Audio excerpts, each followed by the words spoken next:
Thanks very much, Alana. Of course, October is Breast Cancer Awareness Month. The Cancer Society plays a pivotal role in awareness in our country, has many branches throughout the Family Islands, and we're going to be talking with one of the branches here.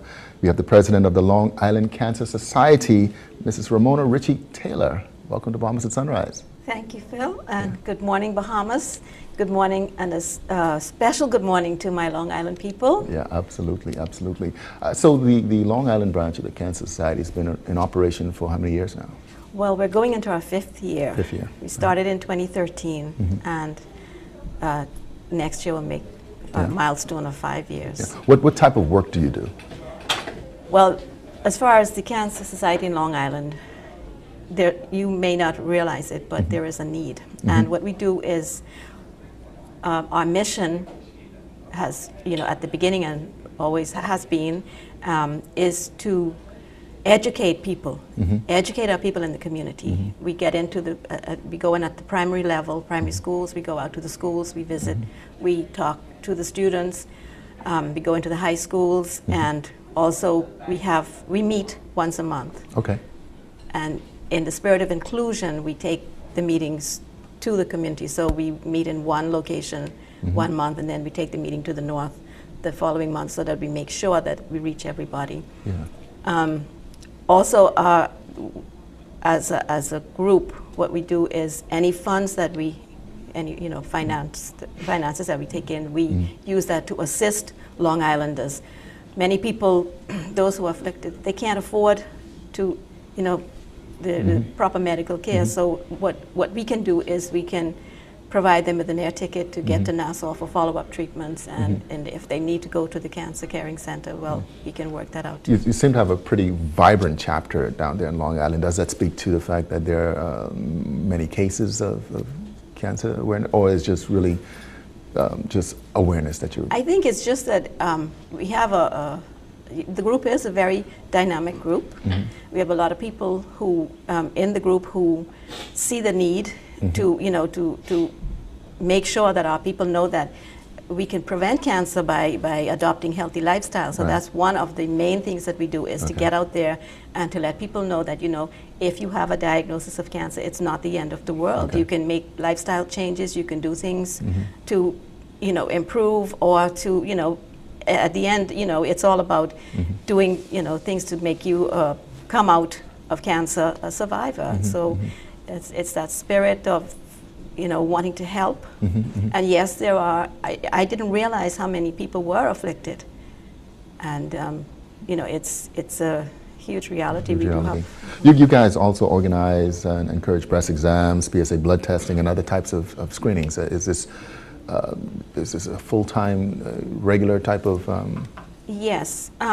We work through the Cancer Society of the Bahamas here in Nassau, and every 6 months we send in, as far as the ladies are concerned, we are part of the Family Island mammogram screening program. So we bring in groups of ladies every 6 months or so to have their mammograms done.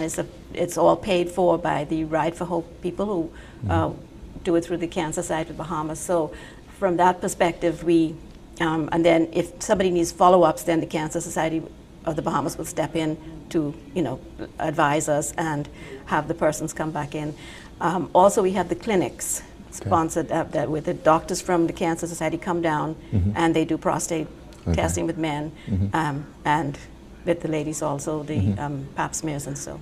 How is the community involved, and how can persons from the community get more involved? Well, the community is involved just about at every level, because we are very out there, and visible. The support has been amazing.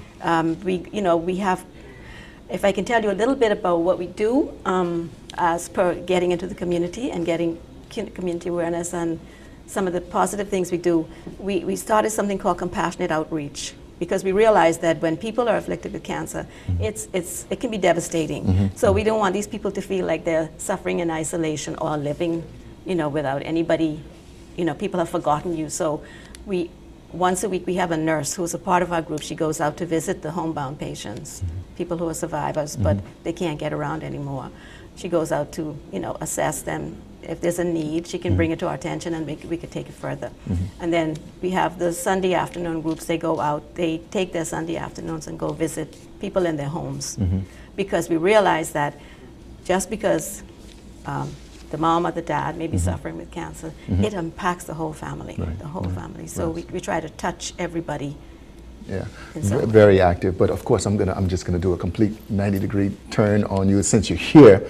Just one more thing before about the Cancer Society. We're in the planning stages of our next big event, which is the Love Lights a Tree at the end of November. It's yes, usually a that's big right. You thing did mention for us. that. So, and we just want to say thank you to everybody who supported us in our 4th annual Hope Ball that took place on September 30th. It was an amazing affair. Okay, excellent. Well, you wear many hats, and of course one of them is with the Long Island Chamber of Commerce, and Outlook is coming soon.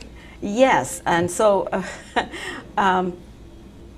changing hats right now. Also the Vice President of the Long Island Chamber of Commerce, and we're going to be hosting we're going to be partnering with the Councilors TCL Group in sponsoring the 3rd annual Long Island Business Outlook. We missed one because of Hurricane Joaquin in 2015, but we're back on track, and it's going to be a great event. We have some very dynamic speakers in the person of the Deputy Prime Minister, who's also a Long Islander, and we're going to have a very vibrant, dynamic MP, Mr. Adrian Gibson.